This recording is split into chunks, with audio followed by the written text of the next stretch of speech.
केसर, इसके कई फायदे हैं।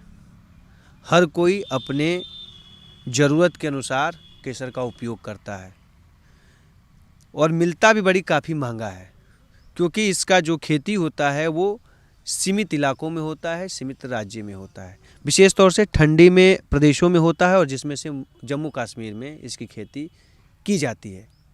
लेकिन हम आपको कहें कि अब हम ये खेती केवल कश्मीर तक सीमित नहीं रह गया है, बल्कि अब इसकी खेती बिहार जैसे राज्यों में भी हो रहा है और बिहार के सबसे ठंडा ज़िले के तौर पे जिसकी पहचान है गया ज़िला, वहाँ पे हो रहा है।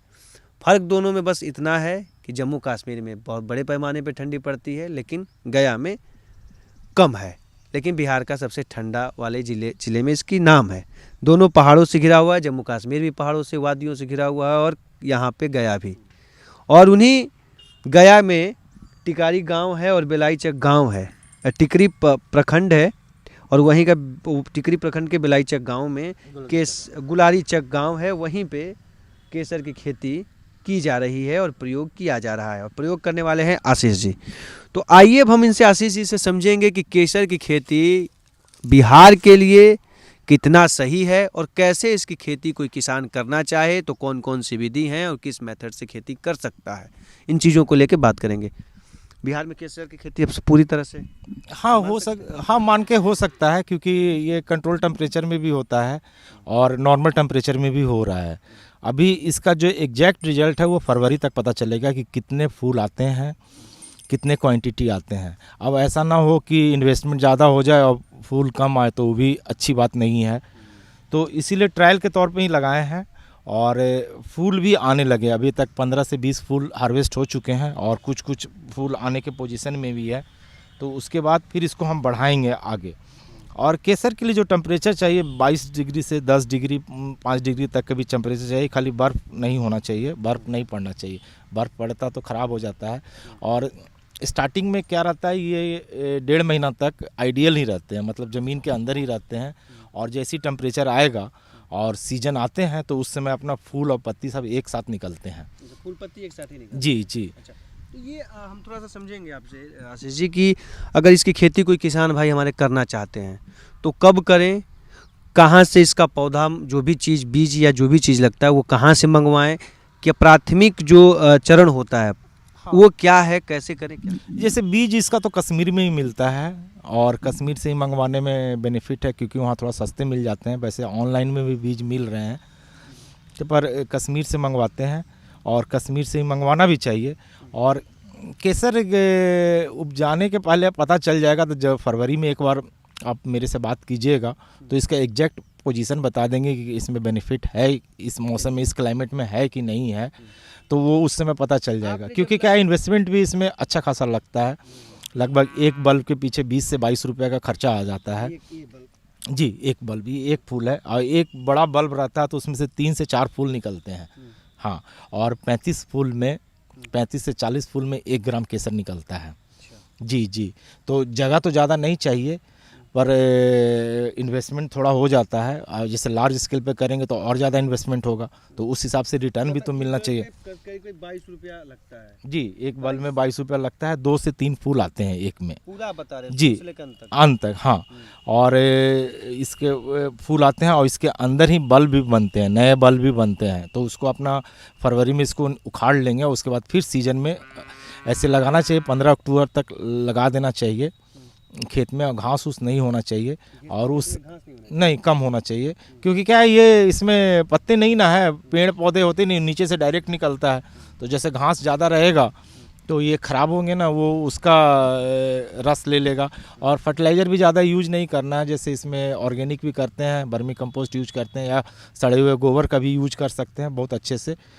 और अभी तक तो कोई दिक्कतें नहीं आई है। अभी तक आपने इसमें प्रयोग किया? खाद में क्या खाद में किस हम वर्मी यूज किए हैं, इसमें भी वर्मी कंपोस्ट यूज किए हैं। सिंचाई तो पानी ज़्यादा, केसर की पानी की ज़्यादा जरूरत नहीं है। जैसे अक्टूबर में लगाएं, अगर बारिश भी ज़्यादा हो जाता तो कोई प्रॉब्लम नहीं है। और उसके बाद लगाने के बाद वैसे नवंबर से पानी बहुत कम पानी चाहिए। पानी नहीं भी देंगे तो कोई प्रॉब्लम नहीं है, इसमें फूल आ जाएंगे। आपने इसको कुछ ढका था उस समय? हाँ, इस स्टार्टिंग में थोड़ा सा ढके थे, थे उस समय, जब अक्टूबर में लगाए थे तो गर्मी ज़्यादा था, तो गर्मी से इसको थोड़ा सा बचाना है। हाँ, शेड नेट से ढाँक दिए थे 10 दिन 15 दिन। उसके बाद जब से टेम्परेचर 20 डिग्री 22 डिग्री 15 डिग्री के लगभग आया तो उसके बाद हटा दिया। उसके बाद फिर वैसी ओपन में है। कितना होगा ये 350 पेड़ के लगभग होगा। ये 350 पेड़ लगाए हैं आपने? हाँ, 350 बल्ब लगाए हैं इसमें। बल्ब लगा हुआ है। हाँ। तो ये कैसे, मतलब दूरी क्या रहती है इसकी लगाने? दूरी 1 बित्ता के लगभग रहना चाहिए, 6 से 8 इंची के बीच में, 6 इंची बाई 6 इंची के दूरी में लगा सकते हैं। 350 लगाए हैं बता रहे हैं। हाँ, 350 बल्ब है ये। कितना एरिया में है और कितना फीट? ये कितना होगा, मुश्किल से 1000 स्क्वायर फीट होगा, 1000 या 700 स्क्वायर फीट के लगभग होगा। हाँ 350 लगा जी जी। तो और भी कुछ और थोड़ा नज़दीक लगाना चाहिए, और घना लगाएंगे अगले बार, और थोड़ा सा। हाँ, 6 बाई 6 इंच में लगाना चाहिए। हाँ, तो और प्लांट ज़्यादा आएंगे।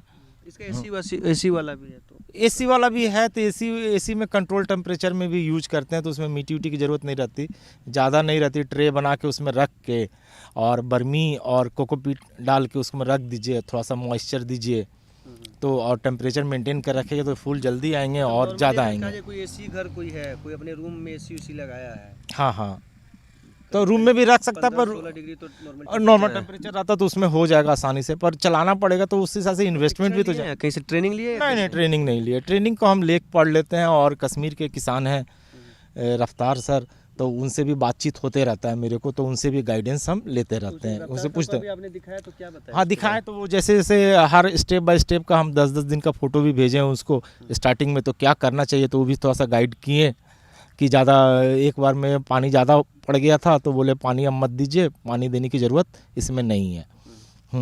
तो गाइडेंस लेते रहते हैं, उनसे भी बातचीत करते रहते हैं हम। तो मतलब अब घरों के अंदर जैसे मशरूम की हम करते हैं खेती होती है, उसी तरह से इसकी भी? हाँ, इसकी भी खेती होती है, की जा सकती है जी। कंट्रोल टेम्परेचर में हो सकती है। थोड़ा सा अच्छा बजट है तो अच्छा बजट है तो कर सकते हैं।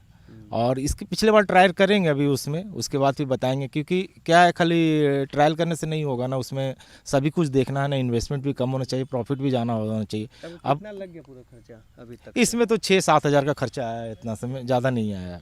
6-7 हज़ार का खर्चा है जी, जो भी आया बीज में ही आया है, और बाकी फर्टिलाइजर गोबर तो मेरा खुद का है। हाँ जी जी, वहीं से मंगवाए थे। चलिए, तो ये है आशीष जी, और प्रयोग हो चुका है खेती में केसर की। अब देखना होगा रिजल्ट 22 फरवरी के बाद, फरवरी महीने के बाद पता चल पाएगा कि कितना है और कितना इसका प्रोडक्शन। करीब करीब जो 700 स्क्वायर फीट या 1000 स्क्वायर फीट की बातें हो रही हैं, 350 पौधे लगाएंगे, इसमें कितना ग्राम केसर निकला या कितना निकलने की उम्मीद है और क्या कुछ रहा, तो वो चीज़ें भी हम आपको आने वाले समय में बताएंगे कि कैसा रहा। लेकिन एक अच्छी खबर ये है कि बिहार के जलवायु भी अब केसर की खेती के लिए उपयुक्त है, और यहाँ पे खेती की संभावनाएं कहीं ना कहीं जग चुकी है, और आशीष कुमार ने उस चीज़ को प्रयोग के तौर पे शुरू किया है। और भी देखेंगे कि क्या कुछ है केसर की कहानी, और तमाम चीज़ों को लेके हम और भी चीज़ें आपको लगातार बताने का किसान तक प्रयास करता रहेगा। और भी कई सफल किसानों को केसर से जुड़ी हुई जानकारी और भी कुछ चाहिए तो आप हमें ज़रूर बताइएगा, ताकि हम आपको बताने का प्रयास करें। अगर ये वीडियो आपको पसंद आया है तो इसे लाइक ज़रूर करें। अगर चैनल अभी तक सब्सक्राइब नहीं किया है तो कर लें, और नोटिफिकेशन पाने के लिए बेल आइकन भी दबा दें।